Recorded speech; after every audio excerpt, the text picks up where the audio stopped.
Welcome to the Vonapp online application tutorial. I'm going to be taking you in and showing you how to easily navigate through this program. You're going to click on your Internet Explorer. When it comes up, just go to www.ebenefits.va.gov. This is a very good site. It's new, something that the VA is trying to incorporate. You can apply for any kind of benefit that you like under the sun. You can also check the status of a pending claim, get documents like your DD-214 and things of that nature. So I highly recommend going online and creating a benefits account so that you can have access to this website and the tools that it provides. Once you're here, then you can go ahead and go down to apply for benefits online. And you'll see that says Vonapp there. Click on that, and you see there's a Veterans Online application. You can either select I am a new Vonapp user, or I have used Vonapp before. So since we're going to be saying that you've never done this before, we're going to click on I am a new Vonapp user.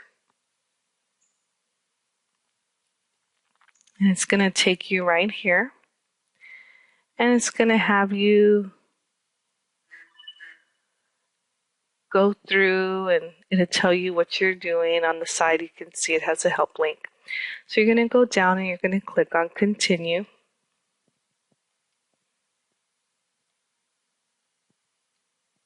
And you can either submit an application, suspend one, delete, print data summary, print paper form, or print a blank form.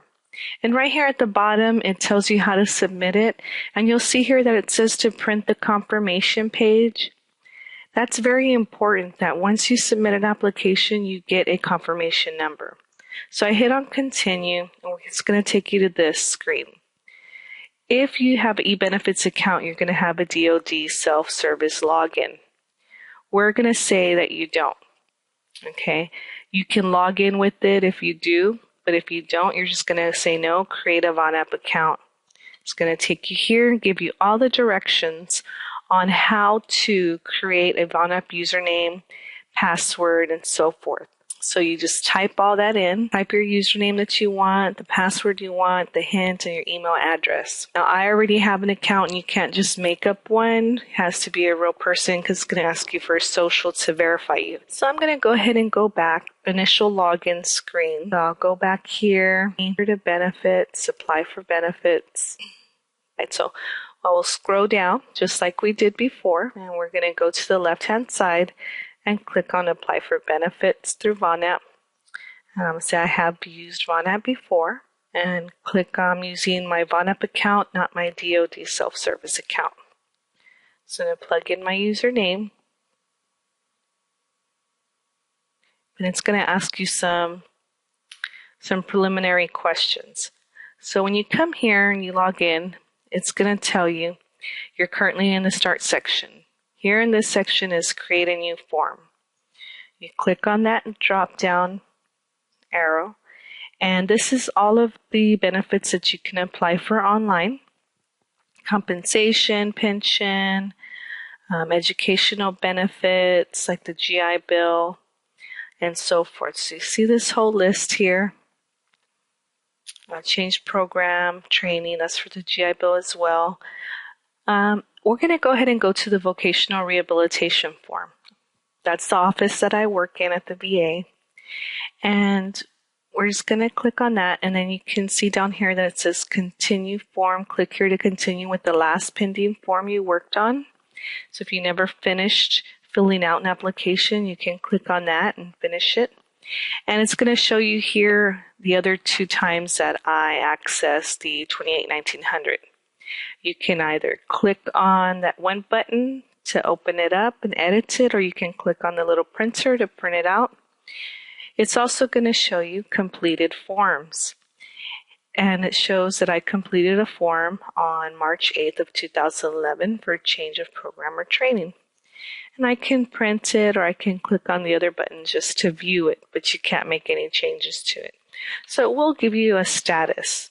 And if you wanted to change some account information like your password or email address, you can do that. We're going to go ahead and continue. And it just is right here. This is telling me what the 1900 is, what vocational rehabilitation is, the form that I'm about to fill out. Hit continue. And it's asking if you read the Privacy Act and respondent burden. So you can either click no or yes. Click yes. And here it wants to know, what are you trying to do? Create an empty new claim application. That's if you have never used it before, there's nothing in there. Create a new claim using demographic information, existing claim, so forth. So if I were to try to choose to do an empty form, it's going to tell me that it's going to wipe everything that I already have out and start fresh. I don't want to do that. So I'm going to create a new claim using existing demographic information. The only difference between you and I will be is you're going to just start answering preliminary questions such as your address, phone number, social, things like that. And here it will go through. These are the same things you're going to be filling out. It populates my information already. So as you can see, it has all that in there already. So these are the same fields you would see, but they would be empty and you would just need to fill them out. There's my address. It's already in there. Phone number. So we'll click on continue. It doesn't have my email address in there, so I'm going to go ahead and put one in. I'm going to put my work address. And it has my birth date, what office maintains my records. If you don't know what office maintains your records, don't worry about it, because the VA is going to plug in your information and they're going to automatically know. So you don't have to worry about that. I just happen to know that mine are in LA. So put that there, that in there. Are you moving within the next 30 days? And they want to know that because if you're filling out an application for benefits or services and you're about to move, they can send that application to the VA closest to the area you're moving to. For instance, if you're moving out of state, I'm in San Diego and I'm filling out this application. And then in 30 days, I'm about to move to Texas. So they would probably forward that. It would ask you what your address is that you're moving to and forward it over there. Now here it's asking you for your service number, what branch you were in, when you entered active duty, when you left active duty, and so forth. So it wants that information. So if you don't know it, make sure that you get your DD-214 with you and you have that handy so that you can reference it. So I'm referencing it because I can never remember if I came in August 25th, August 24th. I know what day I got out, that's for sure.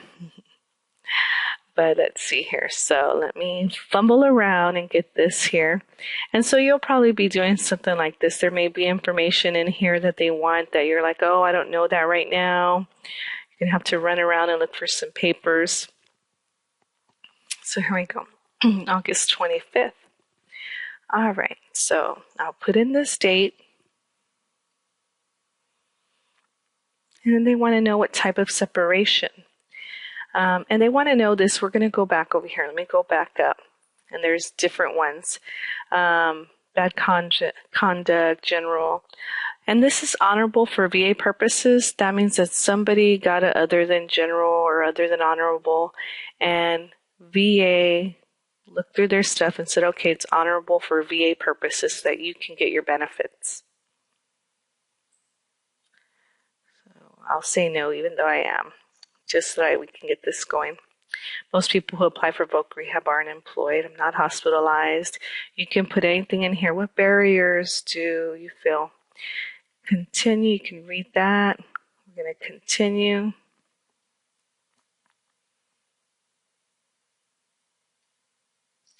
It's asking me what I want to do.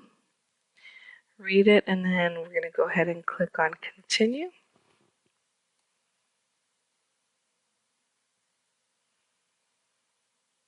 And if you want to attach any files to your Vonapp submission, let's go ahead and read that, the instructions.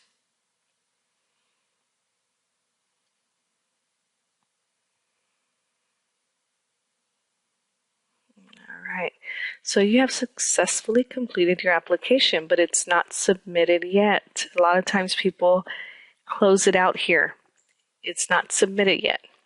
By clicking the submit button, then you're actually sending it electronically. So you can submit form, suspend form, delete form. You want to go ahead and click on submit. People think you completed your application, they think that they're done. I don't want to hit, I think it's asking me if I want to attach any additional documents. You can do that. You don't have to, just close it out. And here it's just saying you need to certify, because by doing this you can actually sign your signature. So when you click on I certify, it's just as good as a signature. Now this page right here is very important. Congratulations, your application has been sent successfully to the VA, and it'll tell you which VA office it sent it to. And there's your confirmation number. All right, you want to keep this information. This is telling you that it actually sent it through. If you don't have access to print the paper form, if you don't have a printer or using the library or whatever reason, if you can't or don't want to print it out, what I would suggest is hit Control Print Screen, and it's going to copy that screen. You can open up a Word document or a notepad or anything like that, and you can just paste that information there. And there you go. Because you want to have that number in case something happens. You can just save that file on your computer. And that way, if I haven't heard anything, it's been a couple of weeks, a month, whatever the case may be, and I call the VA and I say, hey, I filled out an application for this program, but I haven't heard anything. They're going to ask you if you received a confirmation number. Receiving a confirmation number lets you know that you did everything you needed to do correctly. Okay, so they'll ask you for that confirmation number and they'll look it up, and then they can give you a status on what's going on with it. Very important. This concludes our online tutorial. Thank you for your time and your service.